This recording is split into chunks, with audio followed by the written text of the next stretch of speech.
Welcome back to Tyres Braaiers. I'm Hezron Louw. I'm Nik Rabinowitz. Today we're on the west rand of Joburg. We're in Muldersdrift. They call it farmland, but the only thing they farm are brides. This is the premier wedding location in Gauteng for those brides who can't afford a beach wedding. Shame. We're waiting here for Pierre and his 1963 pickup. He'll be taking us to the Rhino and Lion Park. Followed by a journey back in time to the cradle of humankind, Marupeng and the Sterkfontein caves. Oh, I'm so excited. Yeah. To top it off, we'll be braaiing with the Krugersdorp car club. Wow. What do you think we're going to braai? I hope not a Rhino. Nah, because it's illegal. And also, how would you fit a Rhino on a Weber? Big Weber. Nah, still illegal.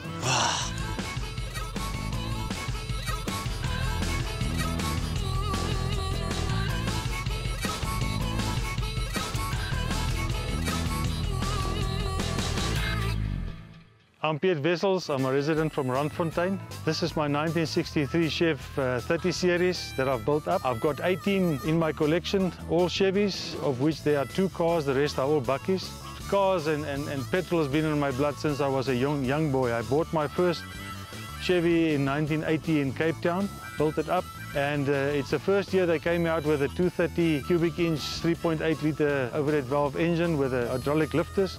And it's got independent front suspension. South African colours are very dull, so I've based it on the American spec, hence the fact that it's got a white roof. So I've used this colour and the white interior and the white roof just to break it a bit. So that Rhino braai, how would you think you're going to marinate it? How would you marinate it? Paprika, garlic. A lot of garlic. Yeah. A Rhino. Hello guys, looking for a lift? Yeah. Sure man, sure. You must be Pierre. Yeah, I'm Pierre. Nik. Nik, nice meeting you. Hezron, Nice meeting you. let's go. No, Nik, no. What? Come to the front, there's a classic here. Lots of space, we don't get in the back here. In there. Okay. Yeah, there's lots of space, you can come in the front. Go in the front then. Please, Nik. There's lots of space. Oh, prachtig. Look at this. Yeah, you see. This is the smartest bakkie I've seen in my life. So we met Pierre in his 1963 blue pickup. What a man of style, eh? Over 700. Matching shirt, matching car, beautifully, immaculately restored car. You know, when I got into it, I felt like, yeah, Nia, this is what this car should look like and feel like. We don't talk about fuel consumption. Why don't we talk about fuel Because that's quite heavy. 10 k's to the gallon. Yeah, no. 2. Yeah, this thing is about, if you go to liters, it's about 4.5 k's to a liter, yeah. 4 k's to a liter. Yeah, 4.5. They call this what is it, an E30? Yeah, it's the first year of the custom series. You get a C10, 20 and a 30. The C10 is the normal short wheelbase pickup, and then you get a 20, which is a bit longer, and then this one. And the C meant 2-wheel drive, and if it was a K... K, it's a 4x4, yeah. You're 100% right. It's a 4-wheel drive. This is a very interesting guy who's clearly passionate about his cars. You know, I don't know how his wife feels about it, but I think she's interested in cars as well. But when they got married, the priest said, 4 better, 4 worse, 4 richer, 4 poorer. And I think Pierre misunderstood that because he's ended up with 16 Chevy pickups. You've got a collection of 18 Chevys. 16 of them are pickups. Yes. Do you have a matching shirt for all of them? No, this is coincidence. Coincidence? Yeah, Really? this is purely I don't think so. coincidence. It's called a 1-tonner. Does that mean you could get about a ton on the back? According to the American specs of those days, ton, but I've had 2.5 tons on it before as well. So if we wanted to braai a Rhino, could you hypothetically help us? Get away with it. The 2 hindquarters, yeah, maybe. Do you own a braai? For me, yes. What's your favorite thing to braai? Lamb chops, Yeah? my favorite. Like a choppy of your braai. The choppy of braai. I say. So, where do you keep all of these cars? Like, Now I've got garages for every single one, yeah. You've got 18 garages. You have, I've got 18 garages. you had 18 garages. Yes. What the hell? Yeah. In my mind, I picture this like a complex of 18 garages with 18 Chevs. Insane. Is he insane? Or does he just love cars? Maybe he's just a car lover. Pierre brought us to the Rhino and Lion Nature Reserve. What an amazing facility. It's wonderful seeing South Africans doing something to conserve the wildlife we have in this country. I saw white rhino, I saw giraffes, I saw ostriches. We're here at the Rhino and Lion Nature Reserve. I'm with Field Ranger Stuart McMichael. Stuart, is this the only elephant in the reserve? There is another statue somewhere else, but otherwise, yes, sir. It is the only one in the reserve. Very nice to be on top of this elephant. This is, of course, a Rhino and Lion Reserve. There's so many attractions here besides the lions and the rhinos. We have buffalo. Yes. Rhino, obviously, there's ostrich. There is wildebeest, springbok, zebra, eland, or as the lion referred to them, a great buffet. Now, this is the least rhino poached area probably in the world because of this technology you've developed to poison the rhino horns. Yes, sir. Tell us about that. All right, what happens is we paint the horns with an ectoparasitic dye. We have to give a bit of a reddish color to warn people. Right. This dye will, if people consume it, they can potentially die, otherwise get very sick. That's amazing. It allows us to reduce the number of poachings. The black rhino is the browser, they also like a cooling mud bath from time to time.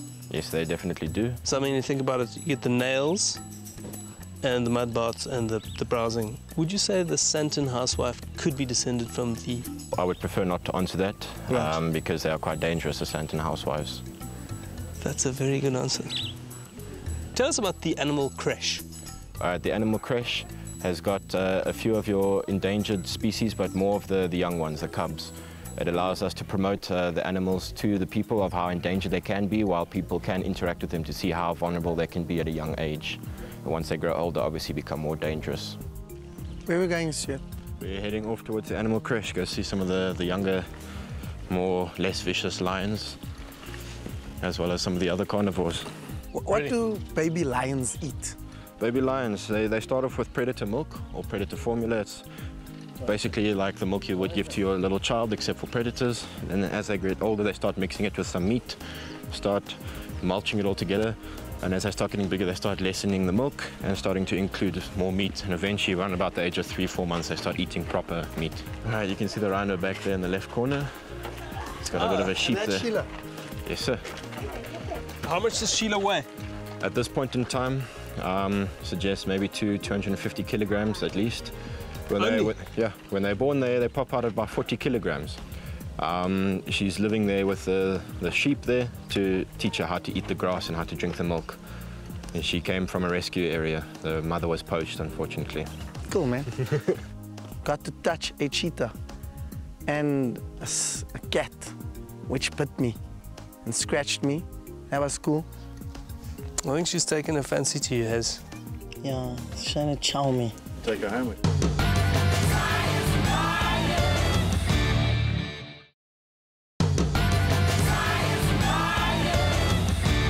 I made some patkos for the guys today, Pierre and Nik. I made multicolored wraps and some thinly cut steak that I had marinated in soy sauce, garlic, and a bit of chili. I grilled the steak just quickly and then chopped it up into lovely little slices. And then I put my wrap together, which was very simple. Some guacamole, some hummus, some lettuce leaves, some onion, some red tomato, and then over the top, some of the fried steak. And then just to top it all off, some mushrooms that Nik had brought along for some apparent reason. I don't know why. Fold the wrap, you fold in the sides, fold in the bottom bit, and you just roll it up. And that was our Western-inspired wrap. We could fit like a pygmy hippopotamus on there. Yeah, you could. Maybe both of them. Sea cow. A sea cow. Hez, Hey, what's what have up, you got guys? for us there? I got our patkos, man. Whoa, Yeah, that's good, eh? A wrap. Grab a wrap. As you can see, they're multicolored. Yeah, okay. Like, Don't eat the green ones, they're not ripe. They're not right. Oh, well, No, they are. I think I'm I'll going to do go my for best, a green one as well. Thanks a lot. Oh, Yeah, thanks a lot. we ate on the back of Pierre's 1963 pickup. For 6 seconds, I almost felt American, but then I remembered my wrap is healthy, so... You know, I feel a little bit bad because on every episode he does all the sourcing of the food. It's a bit like lions. You know, the females, I'm not suggesting, but the male lion only does 15% of the hunting. Okay. And then they take the lion's share of the food. So what he's trying to say is he does nothing and I cook. Maybe that's the way it's supposed to be. Do you know that 'Cause there's love between male us. lions also won't do the washing up and they won't babysit either? And if the female lion asks them to, I'll be like, damn it, Susan, I've been lying under this tree all day watching things. That grass is not going to watch itself. No.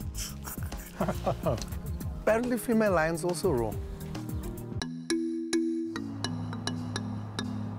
Six eland checking out a herd of 4x4s. Ostriches are also checking them out there. Yeah, this is a buffalo. Oh, here's a buffalo, you're right. So this is a buffalo. Quite a big Yeah, one. this is a buffalo. So how much would he go for? Depend of the bloodline, but it's a couple of thousand. That's a lot of steak. It's a big old boy now. Yeah, it's a big one. It's fairly big, yeah. That's lazy aged steak right there. Yeah. Yeah, there's a rhino as well, yeah. Can you believe it? And they've got horns, eh? Yep. And it's not plastic, it's genuine. The white rhino, which is theoretically from the Dutch veet, meaning